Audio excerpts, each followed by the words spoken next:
हमारे अमाल से, हमारे अखलाक से दीन फैला है। मेरे दोस्तों, दीन तलवार के जरिए नहीं फैला है।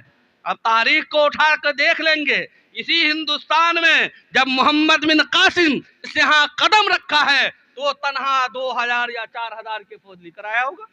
लेकिन उनके आदत, उनके अखलाक इतने अच्छे थे कि लोग जोक दर जोक इस्लाम के अंदर दाखिल होते चले गए, इस्लाम के अंदर दाखिल होते चले गए। तो हम अपने अखलाक को सुधारें, अपने अमाल को सुधारें, अपने जिंदगी के अंदर तब्दील आए। हमारी जिंदगी जब बदलेगी, अल्लाह हमारे लिए, अल्लाह हमारे जिंदगी के हालात को बदल देंगे जब हम कोशिश करेंगे। इंशाअल्लाह कोशिश करेंगे अपने जिंदगी को बदलने की, कोशिश करेंगे अपने जिंदगी को बदलने की, कि हम अपने जिंदगी को इस्लाम के ऊपर लाने की कोशिश करें। मैंने आपके सामने एक आयत पढ़ा था, या अय्युहल्लज़ीना आमनुत्तकुल्लाह वक़ूलू क़ौलन सदीदा, के लोगो अल्लाह से डरो, अल्लाह से खौफ खाओ। आज हम अगर अल्लाह के डर हमारे दिल में है, अल्लाह का खौफ अगर हमारे दिल में आ जाए, तो मेरे दोस्तों हमसे कोई गुनाह नहीं हो सकता।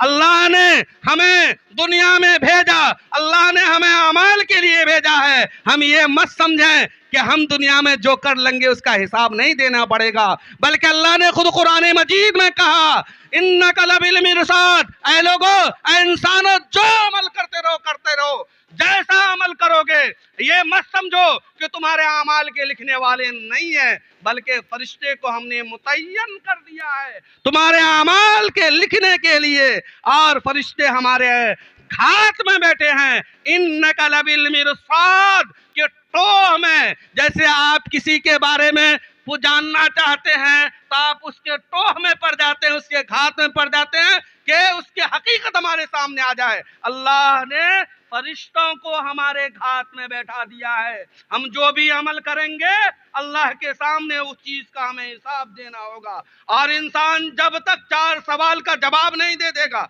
अल्लाह ताला एक कदम आगे उसको नहीं बढ़ाएंगे, आगे नहीं जाने देंगे। पहला सवाल, जैसा कि आपने रात में सुना था कि इंसान को अल्लाह ने जिंदगी दी है, जिंदगी के कीमती अय्याम अता किया है। इन कीमती अय्याम को उन्होंने कहाँ खर्च किया, कहाँ सर्फ किया, इसके बारे में सवाल होगा। दूसरा सवाल यह होगा कि आपको अल्लाह ने सेहत दी थी, जवानी दी थी, जवानी की ताकत दी थी, उस जवानी को किन कामों में लगाया। तीसरा सवाल आपसे यह होगा कि आपने माल कहां से कमाया, कहां खर्च किया, माल कहां से लाया, कहां खर्च किया। चौथा सवाल आपसे पूछा जाएगा कि आपने इल्म हासिल किया तो उस पे कितना अमल किया, आपके पास जानकारी आई तो आपने उस पे कितना अमल किया। ये 4 सवाल हर इंसान से पूछा जाएगा। अगर इंसान वहां झूठ बोलेगा तो वहां आपकी झूठ चलेगी नहीं, क्योंकि ये जमीन को अल्लाह गवाह बना देगा, ये जमीन हमारे खिलाफ बोलेगी। अल्लाह ने फरिश्ते को हमारे लिए गवाह पेश कर देगा, फरिश्ते के बारे में हम झुटला देंगे, जमीन को झुटला देंगे, अल्लाह ताला हमारे जुबान के ऊपर मोहर लगा देंगे। ये हाथ, ये पैर, ये जिस्म आपके खिलाफ गवाही देने के लिए तैयार है। मेरे दोस्तों, इसलिए हम नेकी करें, अच्छाई करें, नेक अमाल करें, यकीनन हम कामयाब हो जाएंगे, हमारी जिंदगी कामयाब हो जाएगी। मैंने आगे पढ़ा कि अल्लाह तबारक व तआला के सामने जब हम सच बोलेंगे, नेक अमल करेंगे, तो अल्लाह हमें कुछ इनाम देगा। उस इनाम का तज़किरा इस आयत करीमा के अंदर अल्लाह रब्बुल इज़्ज़त ने बयान किया है कि जब इंसान सच बोलेगा, झूठ से दूर रहेगा, चोरी से दूर रहेगा, गलतकारी से दूर रहेगा, सूद खाने से दूर रहेगा, उसके अंदर सालियत पैदा हो जाएगी, अल्लाह हमें 3 इनाम देंगे। युस्लिह लकुम, पहला इनाम अल्लाह जो हमें अता करेगा, पहला इनाम जो अल्लाह हमें देगा वो ये होगा कि हमारे आमाल की, युस्लिह लकुम, हमारे आमाल की अल्लाह ताला इस्लाह फरमा देंगे। हम इंसान हैं, गलती कोताही हमसे होती ही रहती है, और गलती होना कोई बईद नहीं है, हर इंसान से गलती होती है, लेकिन गलती पे जमना, गलती पे अड़ जाना ये इंसान का काम नहीं है बल्कि शैतान का काम है। ये इंसान का काम नहीं है बल्कि शैतान का काम है कि गलती पे अड़ जाए। इंसान का काम ये है कि गलती हो जाए, बारगाह में सजदा रेज़ होकर अपने रब के सामने गिड़गिड़ाए, माफी मांगे। मेरे रब गफूरुर रहीम है, उनकी सिफत हर बंदे के गुनाहों को माफ करने के लिए तैयार है, हर बंदे के गुनाह को माफ करने के लिए तैयार है। गलती हुई, कोताही हुई, अगर आपने अल्लाह से माफी मांगा, आपका मर्तबा, आपका मकाम उससे ज्यादा हो गया। किसी अल्लाह वाले से किसी ने पूछा कि एक आदमी है जो गुनाह किया ही नहीं है, एक आदमी है जो गुनाह करता है और अल्लाह से माफी मांगता है, तो किसमें ज्यादा अल्लाह की रहमत और अल्लाह की नजरे रहमत ज्यादा होती है? तो उस अल्लाह वाले ने कहा, देखो हम जो है लूम चलाते हैं, लूम जानते हैं ना, कपड़ा बुनने वाला मशीन को कहते हैं लूम चलाते हैं। लूम में धागा होता है, एक ताना होता है, एक बाना होता है, एक आदमी उसमें बैठकर उस कपड़े को बुनता है और देखता है कि कहीं धागा टूटा तो नहीं।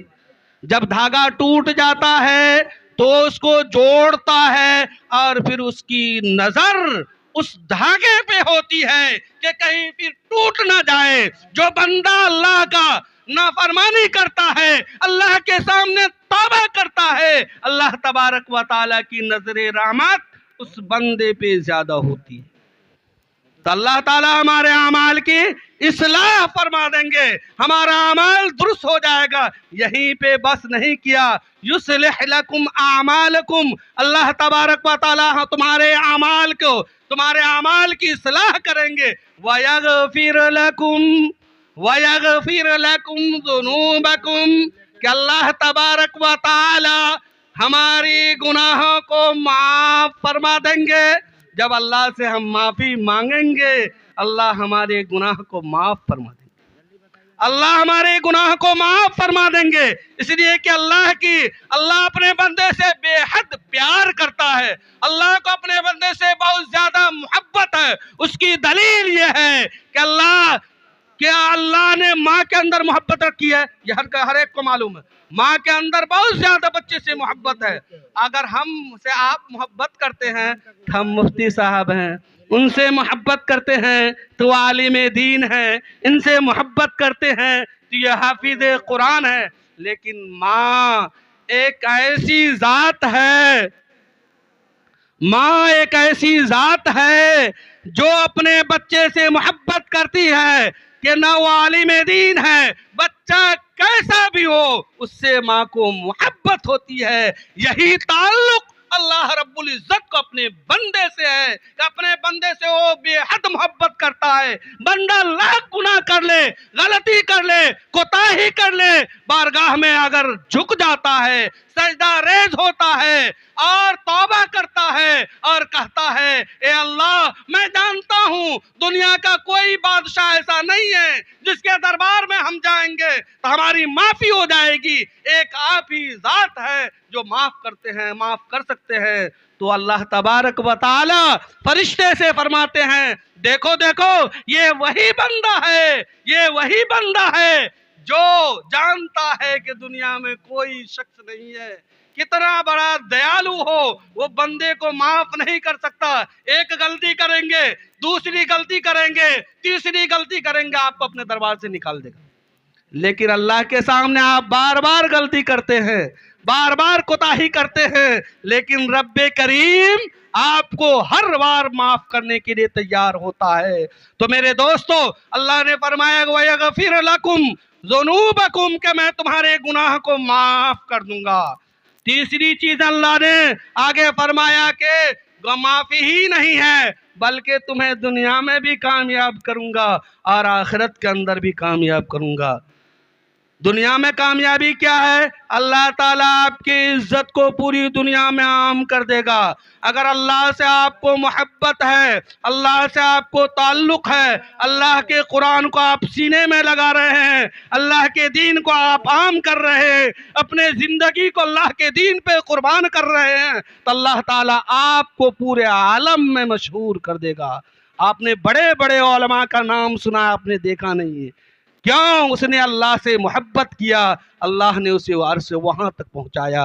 तो अल्लाह आपके नाम को दुनिया में जब काम किया तो आखिरत में भी आपको कामयाबी मिलेगी। और अगर हमने दुनिया में अल्लाह को राजी कर लिया है तो आखिरत में यकीनन अल्लाह तबारक व ताला का फरमान है कि हम बंदे को जन्नत में दाखिल करेंगे, ये इनाम देंगे, ये इनाम देंगे। अल्लाह रब्बुल इज़्ज़त से दुआ करें कि अल्लाह तबारक व ताला हमें और आपको इन चंद बातों पर अमल करने की तौफीक अता फरमाए। आमीन व आखिरु दावाना वल हम्दुलिल्लाहि रब्बिल आलमीन।